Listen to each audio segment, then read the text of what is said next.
Hi, this is Rachel from the blog thislovelylittle.farmhouse.com, and today we're going to be talking about tongue and lip ties. We've all heard the expression tongue-tied, when you can't say something, you get your words all jumbled up, but it actually is a real medical condition that causes a lot of problems. And unfortunately, it's very undereducated on. New moms are not educated on if this happens or this happens or this happens, it could be this.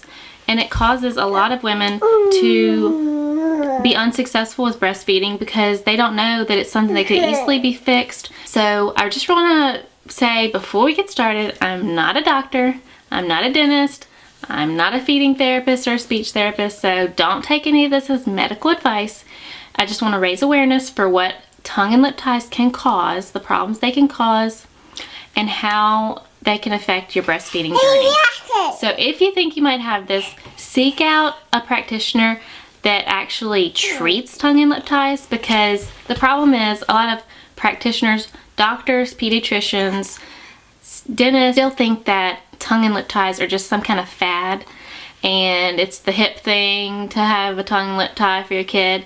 But it's a real problem and it causes real problems for breastfeeding. So definitely when you get to the point of seeking out help, seek out someone who knows about it and who believes in it and knows that it's a real problem. Otherwise, they're just going to brush you off and tell you it's no big deal, and it is. So let's get into some of the symptoms. For the mom, breast and nipple pain is a big one. Past the first few days, it's normal to be sore and have pain the first couple of days as your breasts are adjusting to this abuse that they're not used to. But it's not normal for it to last for weeks and months. That's not a normal thing. So if your pain doesn't go away, if you're having nipple bleeding, that is not normal. Don't think you just have to deal with that, because it's not something that's normal. If your baby is latching correctly, you should not have bleeding nipples. Frequent mastitis is another thing, because the baby's not able to efficiently and effectively empty the breast, so you're having, I love you too. So you have milk that's left in your milk ducts, you'll get clogged milk ducts, mastitis, because your breast is not being completely emptied. And also, low milk supply is a very common problem for a tongue and lip tie nursing situation, because again, the baby's not effectively and efficiently emptying the breast, which that's how the breast makes more milk. You empty it and it makes more. I heard an analogy, I think the feeding therapist was who told us this, that the breast is like a factory, not a warehouse. It's not made to store milk, it's made to produce it and get it out. So the more you take out, the more it makes. In a perfect world, you know, everyone says breastfeeding is all about supply and demand, which in a perfect world it is, but when you add in things like tongue and lip tie and other factors, it's not a perfect world, and so it's not always strictly supply and demand. But you do want to be getting the milk out efficiently and completely in order to be making more. So let's talk about some of the baby symptoms. One thing that's a telltale sign of an infant problem is when their lips don't flange on the breast. Infants' lips should be completely up when they're nursing to where you almost can see the inside edge of their lips. It shouldn't be curled under at all, and if their lips are curled under and going in, that is a clear sign that there's a problem. And for my little one here, her lips never flanged out. Every time I had to work really hard to get her lips out, and we weren't told that that's a sign by someone who was a professional and watched us nurse. They didn't tell us, hey, that could be a problem. So lips that don't flange is a really big one for, that's a cue for a lip tie. Excessive nursing, this was a big one for us. Excessive nursing in both frequency and duration. She would nurse for a really long time and still seem hungry, and she also would nurse that really long time, and then 30 minutes later she was ready to nurse again. So those are signs that she's not effectively being able to get the milk out and she's still hungry. They a lot of times will wear out because they're nursing for so long, they just wear out and fall asleep and they don't get full. A clicking sound when nursing is not normal. If you hear a clicking sound, that is a huge red flag that something is wrong inside the baby's mouth, because the tongue is supposed to make a wave-like motion, and that clicking sound is when the tongue is coming away from the nipple, kind of like when you suck your tongue to the roof of your mouth and pull it down. That's kind of what's happening with the tongue. It's losing suction on the breast, on the nipple.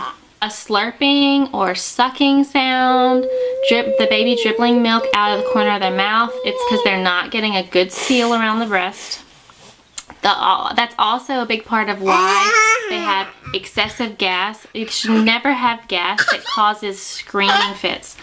And people would say, oh, gas is normal for a baby. I love you. But gas that causes your baby to scream for hours, and you know it's gas because they're passing it as they're screaming, that is not normal. You don't have to live with that. It's not normal. So excessive gas is a huge one. Excessive gas and the screaming fits is the reason that I never stopped digging for answers, even when we were told by a lactation consultant that there was no problem. I knew that wasn't normal, and it's a horrible feeling for your baby to be in pain and you can't do anything about it. So that's why I kept digging for answers. Popping on and off when nursing, for your infant to be popping on and off the breast while you're nursing, that's a sign that they're not getting enough milk. They're getting agitated, they're giving up, popping on and off, whatever it might be. One that really surprised me was when the feeding therapist asked me, well, does she get hiccups a lot?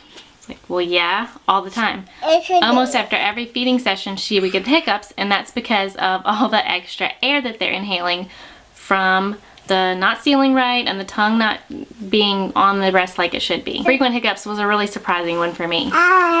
Also, something else, if your baby refuses to take the pacifier, that could be a sign that there's a problem. We went through that for weeks and weeks and weeks until after we got her revision done. She would suck my finger all day long, but you try to stick that pacifier in and it popped right back out. She hated the pacifier and wouldn't take it. Well, we get the revision done, and within a few days she was taking the pacifier and she's never looked back, and now she's quite addicted to the thing. But refusing to take a pacifier could be a sign that there's a tongue or lip problem going on there. And also slow weight gain. You know, that's a really concerning thing for a lot of new mothers, and slow weight gain could be a sign that your baby's not efficiently being able to get the milk they should be getting. And also, tongue and lip tie is not just a baby problem. It actually has lifelong impacts.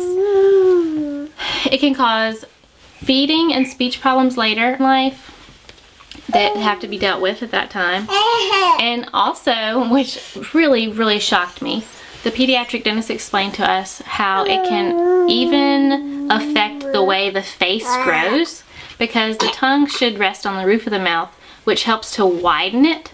And when it doesn't, it makes a really high palate, a really high roof of the mouth, and that affects the whole facial structure and can make a person develop a long, narrow face.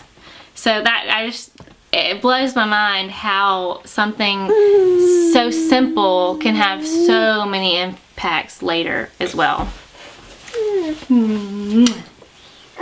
So we all know that breastfeeding is hard. If you've ever done it, it's difficult. And you know, you have all these questions of, is my baby getting enough milk? And what if she has growth spurt? And what if I have to go back to work? What about pumping, leaving with a babysitter? There's just so many things. And adding tongue and lip tie on it, I'm gonna tell you, it's hard. And you're gonna probably wanna quit. If you're going through that and you feel overwhelmed, just know that you are not alone. There are so many women that have struggles with this kind of stuff. Find your people that can support you and encourage you, because there is a way to overcome it. And something else I just really wanna say is just trust your gut. Like, you have that mommy instinct for a reason, because we were told decisively by a lactation consultant that we saw that there was not a tongue and lip tie, and so we suffered through a lot of problems that probably could have been worked out much sooner had we not been told so decisively by a professional that there wasn't a problem. But still, I knew that something was wrong. I knew that it shouldn't be this hard, and I just kept digging and digging and digging until finally I came up with something. But just, if that's the situation you're in and somebody's telling you, oh, this is not a problem, or oh, it's not a big deal, but you know that it is, keep digging, keep looking, keep reading until, and go somewhere else until you find someone that will help you. And I don't have anything against lactation consultants. I know that they help so many people. We just had a bad experience with the one that we worked with when she assured us that there wasn't a problem, and there really was. I hope you found this helpful, and if you're in the middle of going through it, just know that there is hope. Even if you have to stop breastfeeding, I promise having a fed baby is better than the method of feeding. It broke my heart, and it caused me so much anguish when we were going through all this struggle, and I finally ended up having to stop breastfeeding. And honestly, I wish I would have done it sooner, because it relieved all that mental stress and anguish that it was causing, because I had all these hopes and dreams of what I wanted it to be like and what I thought it was going to be like, and it just wasn't happening. And it caused me so much grief that I could have probably avoided if I would have just let go of it sooner. So that's another thing. Having a healthy and happy baby, even if they're bottle fed, is way better than torturing yourself with this anguish of your dashed hopes and dreams. So hope you enjoyed this. Also, check out my low milk supply post if you're struggling with that. I give a ton of tips of how you can boost your milk supply from tried and true things that will help. So be sure and check that one out if that's a place where you're at.